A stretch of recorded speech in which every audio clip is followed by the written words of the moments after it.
All right. Most traders lose not because they can't read the charts, but because they don't understand what a financial market actually is. They see a candle wick up and down, they let the emotions get the best of them. They think it's random noise. It's not. Every single move you see on that screen has a reason. And once you understand the physics behind it, you'll never look at price action the same way again. In this video, I'm breaking down the auction market theory and the volume profile, the foundational framework behind how markets find price, and why breakouts even happen. This is episode 1 of a two-part series, so stay tuned till the end because this sets up everything for episode 2. So, what is the auction market theory, or AMT, right? So think of the stock market as a huge, giant, continuous auction, right? Buyers and sellers, bullish and bearish, right? We have two opposing parties within the stock market, and they're constantly trying to agree on what an asset is worth, just like bidding on something at an auction house, right? It could be a car, it could be jewelry, it could be clothes, it could be whatever it will be. When they agree, the price stays still because that's what the both parties think is the fair value of that said object. But when they disagree, price moves very hard. So this creates two distinct phases that you'll see play out over and over again in any or asset class and on any time frame. We have phase 1, balance. This is when buyers and sellers have reached an agreement. You see this as sideways consolidation, low volatility, tight ranges, and the asset has found its fair value. The market is resting, right? So if we look at my charts to just specify, right? Purple is bearish, gray is I mean, I'm sorry. Purple is bullish, gray is bearish. And we have my volume profile here, which I'll cover in just a bit. Um so as many of you will know, maybe not. For the past couple months, SPY hasn't been doing the best. SPY is designed to go up naturally. It moves pretty beautifully. It goes up, pull back, goes up, pull back, goes up, pull back, goes up, pull back, right, and so forth. This is SPY. SPY is designed to go higher and for many people to benefit off of. But essentially, what has been occurring for the past couple of months is SPY has been chopping around. SPY has been consolidating. And essentially, it's found its fair value. It's been moving sideways, it's been tight, it's been consolidating. That's balance. That's what that is. The second phase is imbalance. Something shifts. Maybe it's news, a earning catalyst, a macro shock, whatever it is. One side, buyers or sellers, completely overwhelms the other. Price moves vertically, fast, and aggressively. This is the breakout. So to reiterate, SPY hasn't been doing the best for a good while. It's been chopping, it's been consolidating. But then we had the Iran war news drop. So many different headwinds, so many different speculations, oil, etc., energy, the trade of Hormuz, whatever it may be. What happens? Price moves vertically down. This is a catalyst for a breakthrough, for a breakdown.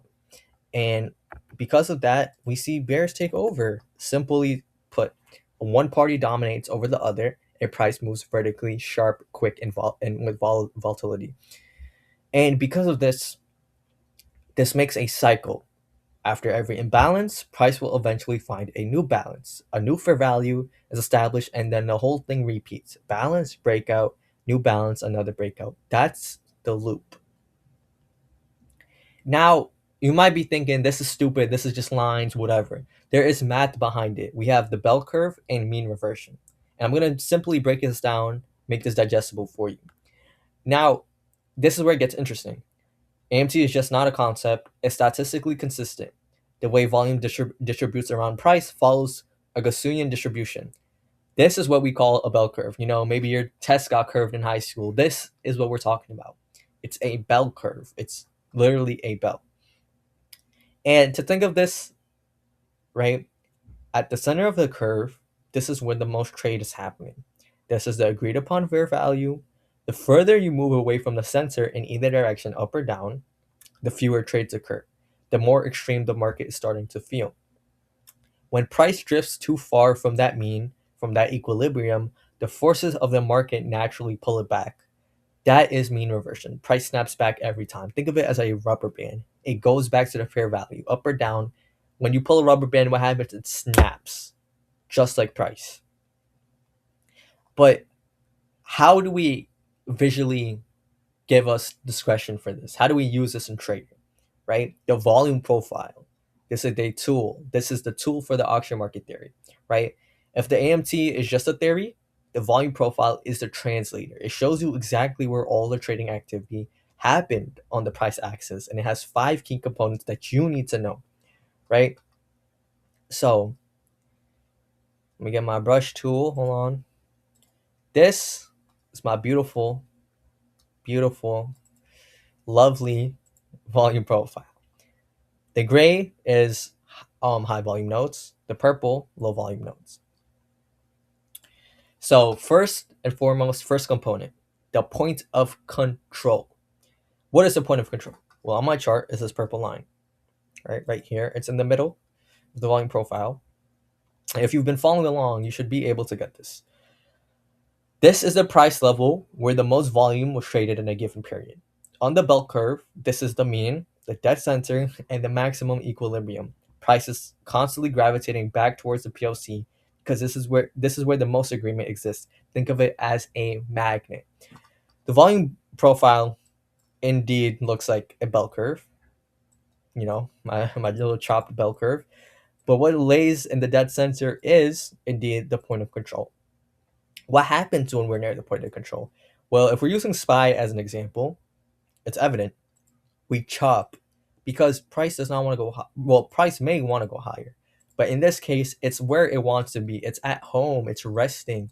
It's at its fair value. It's agreed upon between institutions, traders around the world, etc. And this is a magnet, right? When price strays away from it, what happens? We return back to it. You know, we go down, we're back here again. We go up, we're back here again, and so forth. It repeats over and over. We go back, guess what? We're back at the point of control. Sometimes we might respect it, sometimes we might not. It depends. Essentially, that's the point of control. It's a magnet for price action. But then we have value, value area high, value area low. These are extremities. What do I mean by that? So within here, between these two lines, 70% of the total traded volume is shown. That's plus or minus 1 standard deviation from the point of control. As we said before, the point of control is the mean, it's a dead center, it's the magnet. When you move away from it to the value area high or value area low, that's 1 plus 1 or minus 1 standard deviation. That measures the distance away from the mean. So when price pushes up into the value area high, right here, what tends to happen? Well, the market starts to feel expensive, or the asset starts to feel expensive. So sellers start to show up. We can if we look really closely at this. Let me get out the brush. Right. So what happens? We're above the point of control. We're pushing higher into the value area high. We have good bullish momentum. Sellers take over. We're bought back down to the point of control. We see another bull rally happen. Bought back to the point of control, and it repeats. We're chopping, we're consolidating, and so forth. Now you may be asking, what about the value area low? Well, when we touch this lower extremity, the asset starts to feel cheap, and buyers start to step in. So if we look closely, if we look closely, when we're touching the value area low, you know, it feels cheap. It doesn't reflect the proper worth of the asset. So we get bullish momentum back to the point of control, back to the point of control again, and back to the point of control because it feels cheap. So buyers are stepping in, and because of that, we are snapping back to the point of control. That is mean reversion. It is a rubber band. And component 3, within the 70% of volume traded, we have volume nodes. Primarily, These are high volume nodes. These gray ones, high volume nodes. But what are they? Right? What is this witchery I'm speaking about? Well, you see thick horizontal bars. What do they represent? Well, this is trading activity that happened, that took place, that occurred. They act as pivotal support levels or resistance levels. And when price starts to get to these levels, it starts to slow down, it starts to chop, and it's not clean or easy movement, right? Because the more and more we get closer to the point of control, the more and more these volume nodes start to extend out, right? Because we're getting closer to the agreed value yet again, right? Maybe at different levels, like, okay, this level's pivotal. This level's important. This level's crucial. Is significant, right? And we're seeing rejection here, right? It doesn't want to close higher, right? We're seeing a bunch of wicks right there, and so forth.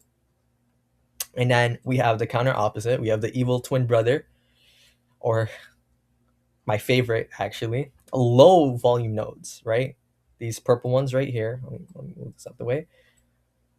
Um, These account for the other 30% of volume trading. The whole volume profile is 100%, 100, and this is 30. I mean, this is 30, this is 70, right? But what are low volume nodes? Why are they important too, right?